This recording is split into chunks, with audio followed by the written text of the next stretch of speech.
Sticking with something like learning a second language and becoming bilingual with it, it gives you self-confidence. It gives you belief in yourself. Scientists discovered that consistently practicing a language generated higher hippocampal volume. When you tackle something like language, it is definitely something harder, especially when you are an adult. That is the number one issue people don't realize when trying to learn Spanish. What you're learning you're not just learning Spanish. You're not just learning Spanish or another language. You're actually learning life skills. I'm super fired up to have this young man joining me on today's topic to talk about learning a foreign language and how it benefits your mental health. Julian Hayes II is an author, an executive health and performance advisor. He's a wellness consultant and founder of Executive Health. His boutique executive wellness consultancy helps top performers operate with world-class health and performance and gain a competitive edge in today's dynamic business environment. He's also the host of Executive Health and Life. Lastly, he's a Forbes CEO Network contributor and has authored over 300 plus articles featured in top publications such as Inc., Entrepreneur, Success, Chief Executive, and many others. Please help me welcome Julian Hayes II. Hey, Julian, how are you doing today? I'm doing super fantastic. Thank you so much for having me on. I'm looking forward to this topic. I don't ever get to discuss it. Absolutely. So as we know, Mental Health Awareness Month in the month of May, and we're going to jump right into some of the questions that I'm going to ask Julian on the advantages of learning a foreign language, and specifically for us learning Spanish, and how it improves your mental health, as well as how it can help you in the long run. We want to make sure that we're working on the brain as much as we work on our nutrition and our bodies. So my first question to you, Julian, is how does being bilingual potentially enhance self-esteem and confidence in social interactions compared to those who speak one language? Yeah, there's a lot of angles you can take on this, and I think we'll do this during this interview, is that you can look at this from a scientific perspective, but then you can also look at this from a practical, real life perspective as well. And for me, when I worked on my language and everything, and it's still a journey today, I grew up not necessarily the most confident of individuals. When you tackle something like language, it is definitely something harder, especially when you are an adult. Just like learning how to swim, the older you get chronologically in age, the harder it's going to be. And the same thing with language. So sticking with something like learning a second language and becoming bilingual with it, it gives you self-confidence. It gives you belief in yourself because you stuck with something. You done something that most people don't do. You done something that most people say they're going to do and they never do. And what happens then with that self-confidence, with that self-esteem, that's going to translate over into other aspects of your life. I actually took my late father for his 70th birthday to Cuba. That was one of his lifelong dreams, childhood dreams, was to travel to Cuba before he died. And so with seeing the effects of what I was saying in a conversation with those people, and then seeing how he reacted to that, gave me more confidence in myself and boosted my self-esteem. And now I was in the position of, I have to look out for my father, authoritative role, but more so in the driver's seat while we were in La Habana. And so it gave me that boost that I needed. And it was kind of like a pat on the back, you know, from learning the language and being able to use it and seeing how that, you know, me in a conversation with someone, my dad being like, oh, wow, this is amazing, blew his mind. The confidence was from the accolades, if you will. So my next question is, what psychological effects might adults experience as they learn a second language? And how could this process influence their self-esteem and personal growth? Yeah. And so this one here, you can go to the science a little bit, where there's been a lot of studies that have shown that bilingual individuals are more adept at regulating their emotions and coping with stressful situations. And another fancy word to say is helping their neuroplasticity right here. And this is a form of when you are learning a language, you are definitely working your brain. And this is a form of mental exercise. We oftentimes hear physical exercise, going to the gym, but we have to forget that our brain needs exercise as well, because just like most things in life, if you don't use it, you lose it. It's going to atrophy, which we'll probably get to later on other aspects of the brain. So this is helping to reduce stress and anxiety, also tying into that point previously that we talked about, where you're talking about belief and self-esteem. A lot of times people who are very anxious, and it's not clinically based, but it's more lifestyle based, environmentally based.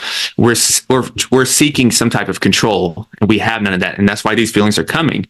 But by finding something as learning a language. This is something that we can do to start taking control of our life.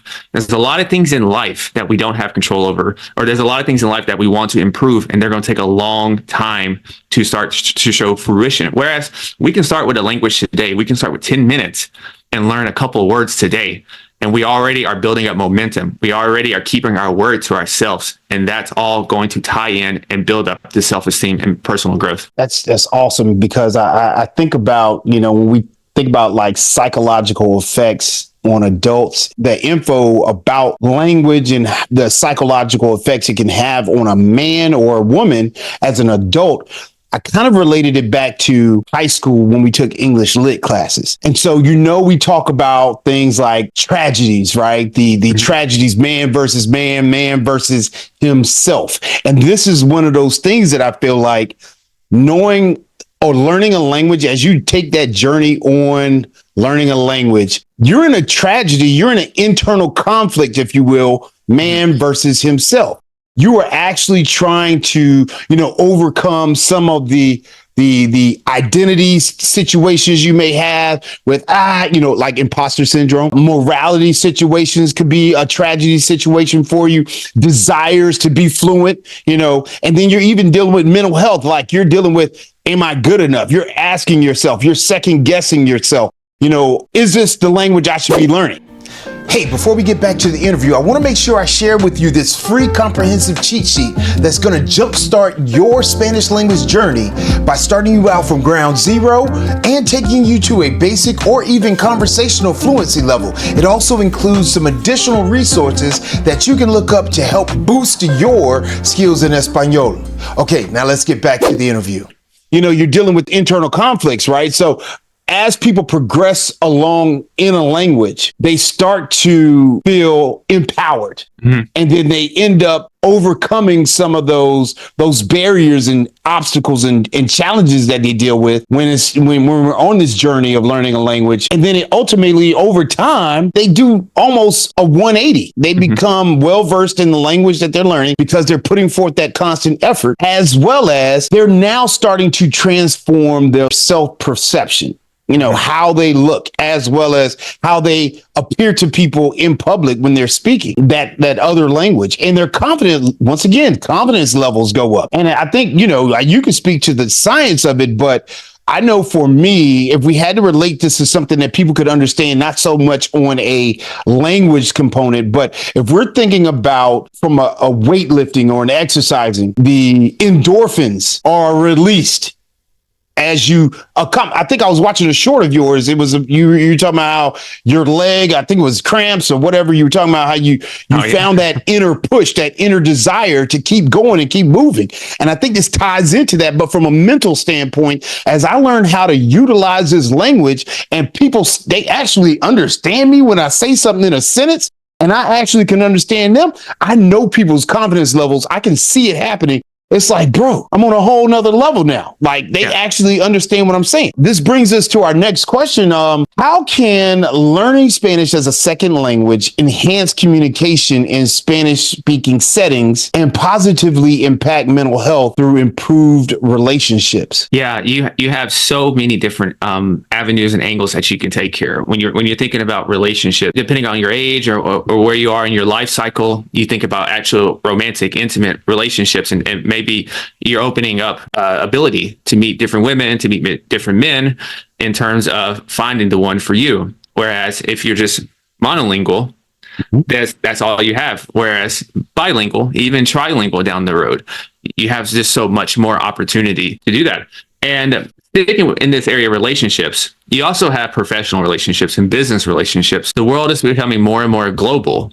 Spanish is, in the States, the language to know for not just even personal, but professional reasons. And it's going to be that way. You look at Latin America, you look at a lot of countries in South America now, those countries are up and coming, meaning you're getting ahead of a lot of different business opportunities from going to Mexico and investing, being able to speak the language. You're getting better deals. When you're trying to move somewhere, you're going to get better deals because you are able to integrate much more deeply with the culture because you know the language. Even if you don't know the culture, you can at least speak the language a little bit. Even if it's not perfect, the sheer fact that you are putting effort in is more than probably 95% of the people that go there are going to pull it in. So you're building up this linguistic skill now, and you're having a much more broader social network. Once again, this is all going to tie in together. By doing these things, this is definitely improving your self-esteem and your belief in yourself. You're going to walk with a different energy. I find that the moment I went out and I went to a salsa club in the US and I spoke in Spanish, I felt like $1,000,000. It was a basic sentence. I just asked to dance. I felt like $1,000,000. You couldn't tell me nothing. You couldn't tell me nothing. Absolutely. Their face lit up. They're like, oh, wow. Yeah, their face lit up. They even asked, where are you from? I was like, no, I'm just from Tennessee. But just something like that is that spark you need, that thing that's going to get you hooked. And now I can hear the music and I hear a few different words here and there. I'm infusing in that culture. And by infusing in that culture, for me, I love music. So this is how I start to learn the language a little more. I listen to music, not necessarily. Some people watch TV and watch shows. I listen to the music, and that's how I got to go in there. So you're getting this appreciation for the cultural diversity. This is going to help, of course, with tolerance, understanding history and where they're coming from, open-mindedness, and you have this sense of global interconnectedness. All tie this up, and it's all going to contribute to having a much more improved emotional well-being. You hit it right on the head right there, where when you talk about strategic business relationships, this is not necessarily a corporate situation.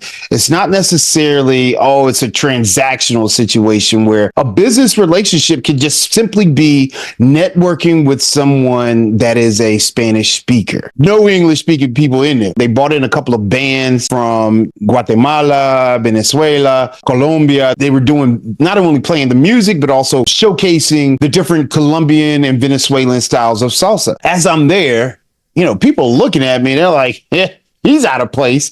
But then when I opened my mouth, it was like, oh, snap, he's not out of place. And so then, what do you do? And then the number one question, I just did a short on it, was, ¿Dónde aprendiste español? Right? Where did you learn Spanish? And short side of that whole thing is, I ended up meeting people that work in Charlotte in small businesses that their native language is Spanish. And they call, contact, Instagram when they have questions or they have things that they need to get done in English, but they don't trust their English. They know that they can explain it better to me in Spanish, and I can work as the intermediary, if you will, of the information that they're trying to convey to somebody.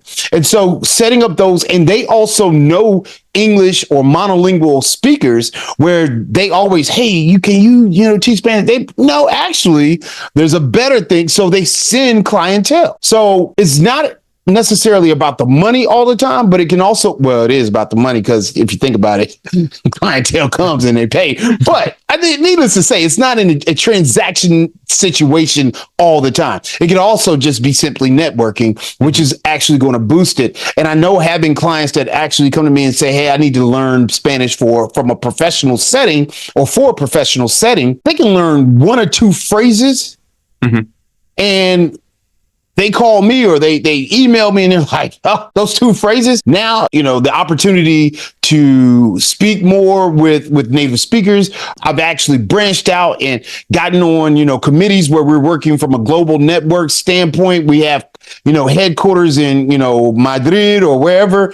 I actually get to, sit in on some of those committees. So it's some of the things that you get as advantages in your workplace. Could be you could get accelerated into a whole nother position. There's opportunities there, because then people are like, hey, I see you know a little bit of Spanish. How about we give you or contribute to some professional development, and we'll pay for you to take Spanish. And then they come back to me and they're like, don't even have to pay for the class. They're paying for it. So you want to be cognizant of the idea that just simply doing something on your own can open up doors that you never really even would have imagined being opened, just by you putting forth, like you said, 10 minutes a day, 20 minutes a day. Start small, and then, of course, work your way up. What mental health benefits might individuals experience by expanding their social networks through fluency in Spanish? If we wanted to drive it right home, in Spanish, because this speaks Spanish now,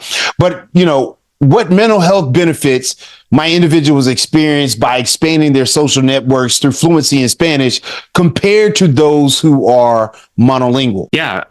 Happiness.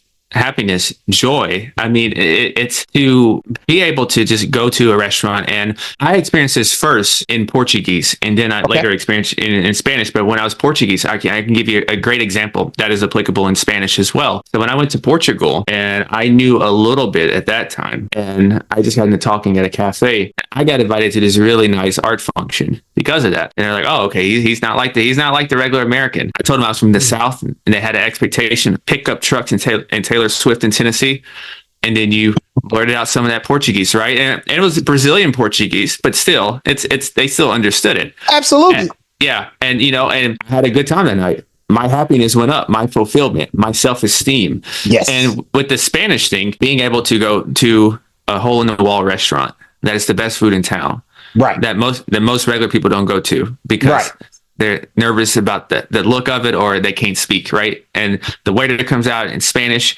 I can't hear everything just yet, but I know enough to order. I know enough to survive. And you get pride from that.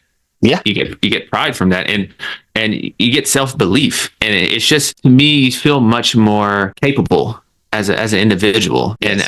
And I think people feel that presence, they feel that energy. When you are more self-assured as yourself, people can feel that energy, because a lot of times nonverbal communication is the predominant way. It's 93%. Only what we say is about 7%. Right. People can sense that confidence and that energy that you give. And just doing this language thing is another way to stack more wins, stack more conditions in your favor to really be that assured person and tackle some of these other goals. That's dope. That's dope. So let's switch gears a little bit and then now get into the good stuff here. So long-term brain health, right? So how does being bilingual influence cognitive resilience and brain health over the lifespan? Yeah, this is a very cool one, because a lot of times most of us are not going to really see or have our brains hooked up to a machine. But one of the things as you get older is our brains atrophy and they get smaller. And that sounds kind of interesting at first, that why would you want a big brain? But if you think about it, primitive times, people had bigger brains. You probably say they're smarter as well. So one of the more significant benefits of learning the second language is to increase the volume of your brain. And this should be music to your ears. It's an evolutionary advantage. You're strengthening various mental muscles, and I actually have a research study in my head because I wrote about this, is that I think it was the October 12th issue of Neuroimage. Scientists discovered that consistently practicing a language generated higher hippocampal volume, which happens to be the cerebral structure whose main task is linked to our memory. Okay. So I'm not a doctor.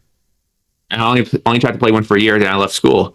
But so I'm not going to say that, it's going to prevent that just by itself. But I will say the more you use it, the less reason that you're going to lose it. Meaning that the more things that we can do just naturally. Of course, some things that happen in life, but the more things that we have control over, such as this, keeping our brain working, the stronger our brain is going to be as we get older. When you spoke on increasing the volume of your brain, I think this is the part that drives it home for me. And the light bulb went off when I was reading over the information that we were going to cover. Increasing the volume of your brain by being bilingual, right? So thinking about from a mind perspective, or the brain, right? If I've been speaking 2 languages for over 35 years, got to do some math. I'm not a math person. Language. The volume has increased as I grew, as I continue to flip back and forth, is what I think I'm understanding, right? Fast forward, I'm now doing on Duolingo, right?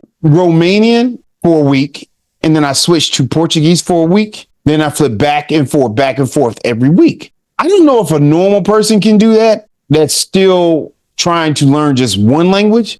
But if you have 2 languages already in your bag, if you will, taking on 2 more languages at the same time is a lot easier for you, because you've got that memory component of what it took to get to being bilingual.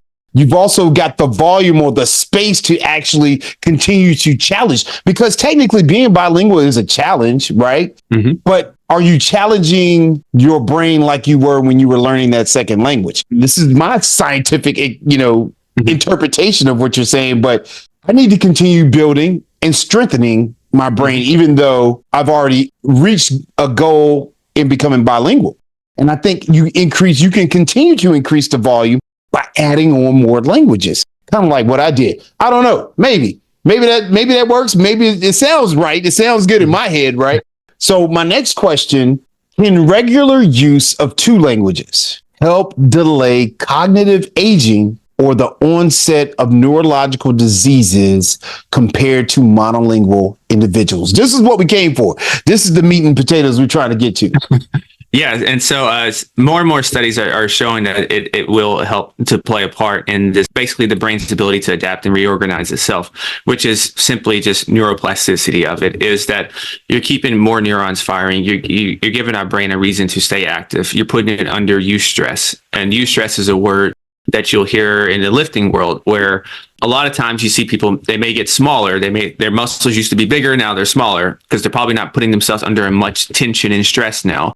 Whereas with the language learning, you're going to do that. So here's an example that you can bring this home with. There's learning on Duolingo. There's watching a show on Netflix in Spanish. And then there's being out in Mexico City or Argentina and speaking Spanish. And that's three different levels. And that's essentially the equivalent of maybe doing a bodyweight squat, a barbell squat, or a goblet squat. Mm-hmm. All going to work your legs, different levels of tension, different levels of difficulty. Right. But it's all working on helping your muscles. Same thing here.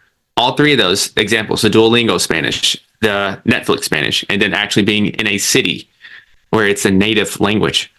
Everything's in there. Your brain's having to work more. Just going to the bathroom, just going to the menu is in Spanish now. It's not in your native language. So you're having to think constantly. And so what I learned when I traveled, I was fatigued from the day. Even if I didn't do my normal 2-a-days, I was fatigued. I was fatigued because I had to think so much more. So my brain was having to use more and more energy, and that it wasn't used to initially because everything was in that language. Whereas at home, I control my exposure to it. It's like training camp in the NFL and then week 5. And then the playoffs, there's different levels of intensity. It's easy to understand when you give an analogy like that. So as we move along, though, improved cognitive functioning, right? So in what ways does being bilingual enhance cognitive functioning? Yeah, this is probably my favorite one. So I have like 10 domains of cognitive fitness. And so all these are not going to fit here. So I'm not going to name all 10, but I will run through some of the bigger ones that pretty much also fit this thing called executive functioning skills. So number one is better problem solving skills, which is applicable both in personal life and professional life. We have multitasking abilities. We have improved memory retention. And if you remember earlier when we were talking about memory retention, we were talking about the hippocampal volume and that increasing. So once again, all of these points that we're mentioning, they're all going to stack upon each other.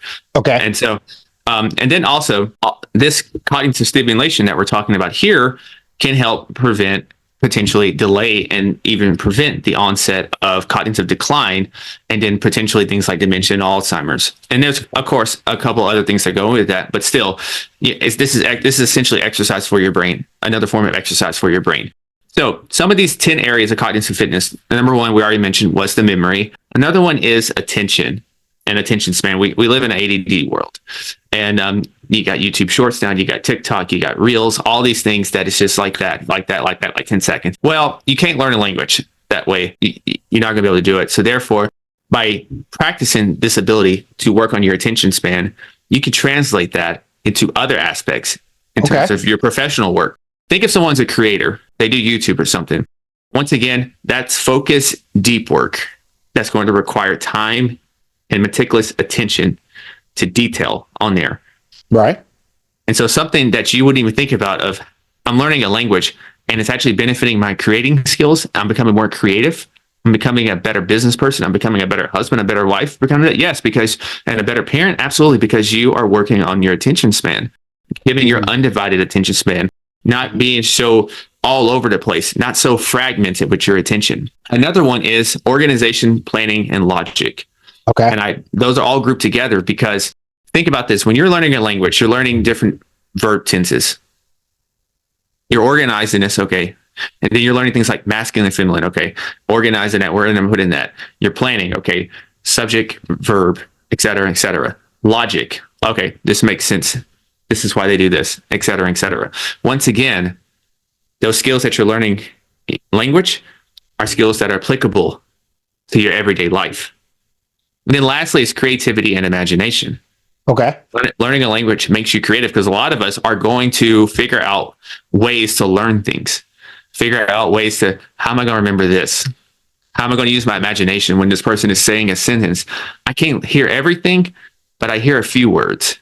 And so I'm going to imagine, use my intellect and my brain creativity to put those two pieces together. But like when I'm hearing a song, hear a melody, and then as you start to speak that language, you start to speak in that rhythm and melody because that's how you heard it.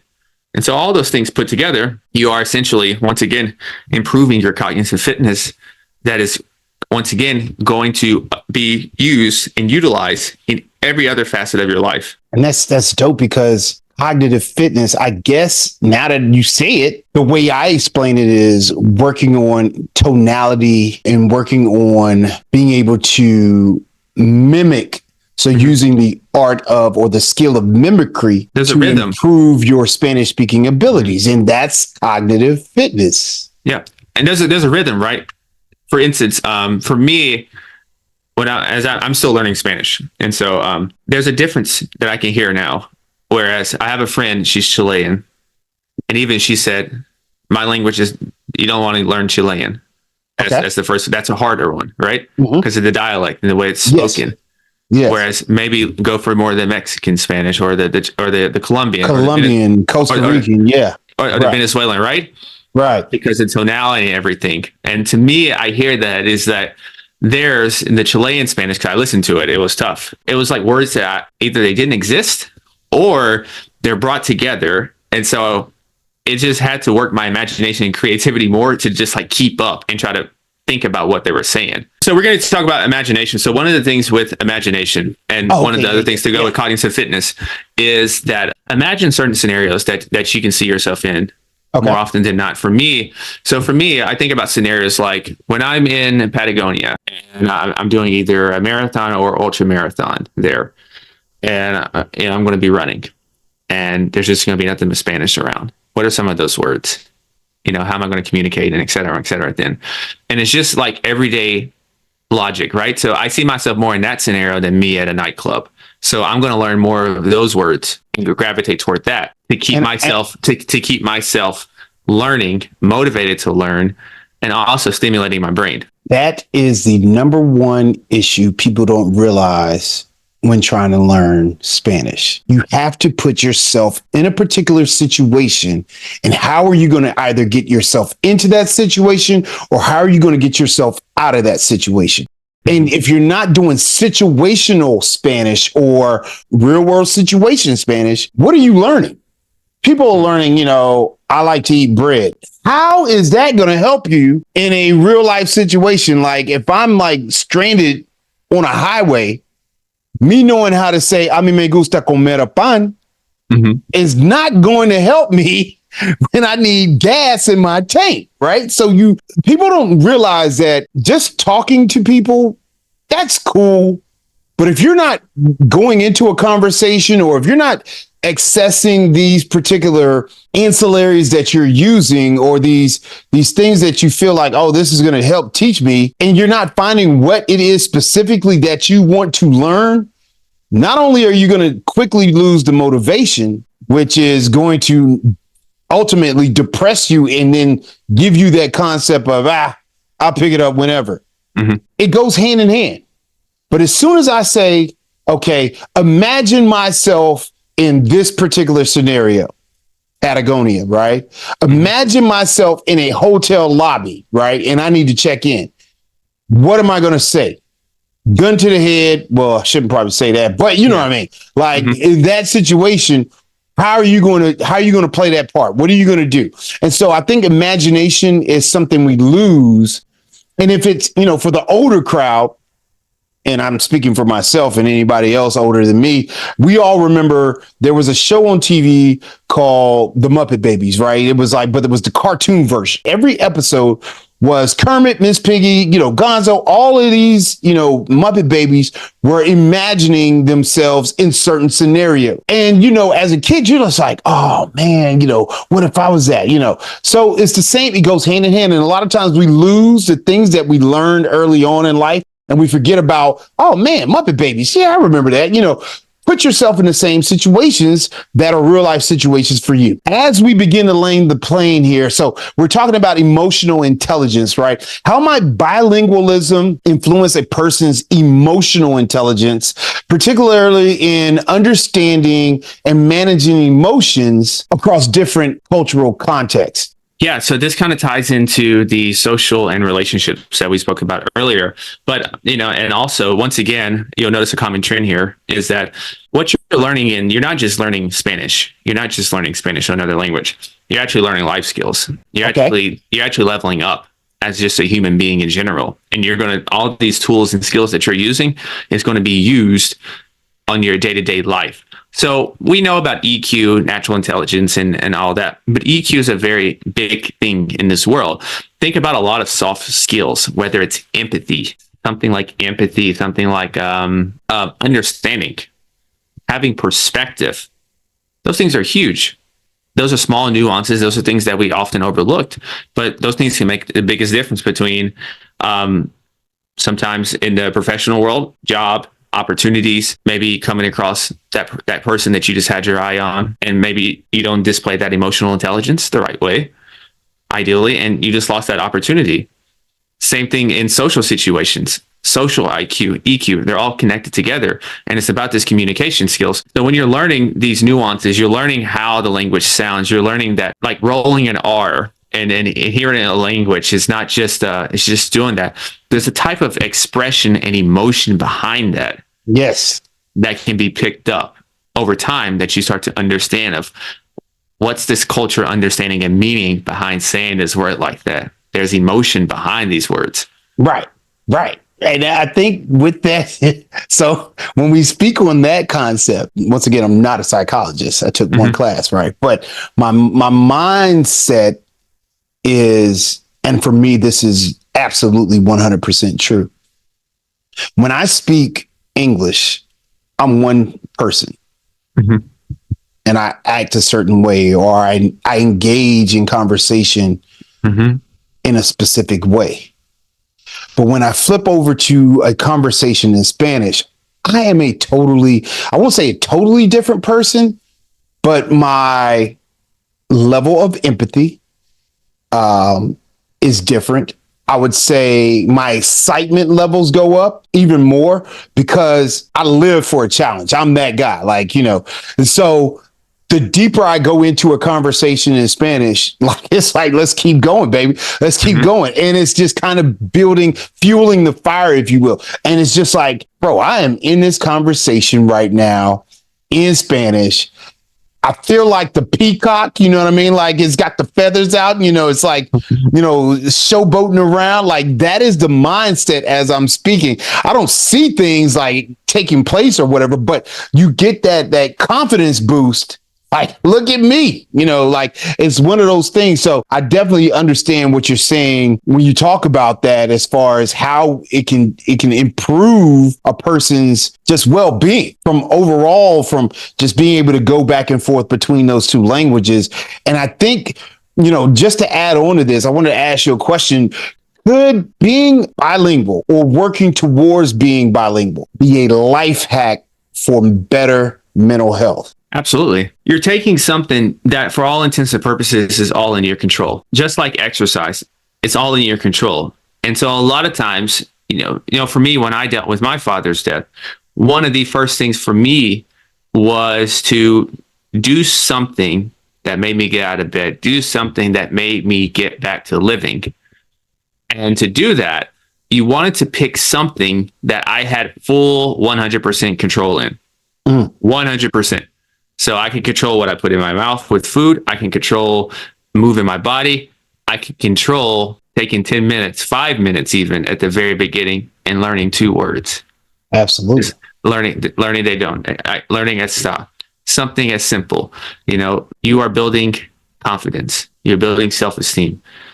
And everything is predicated on your self-confidence, on your belief. Because when times come hard and we talk about resilience and mental health, we rise to the level of our standards. And so if you have worked on creating a higher standard through various activities, such as one, learning a language and doing something hard, doing something that makes you delay gratification, makes you be disciplined, makes you be consistent, these are lifelong skills that translate to every other facet. So you are going to be not only mentally healthier, you're going to be emotionally healthier, even spiritually healthier, and most likely physically healthy, because how you feel, the positive benefits that you feel from doing language learning day in, day out, that's a great feeling. And those vibes are going to carry over to other aspects of your life.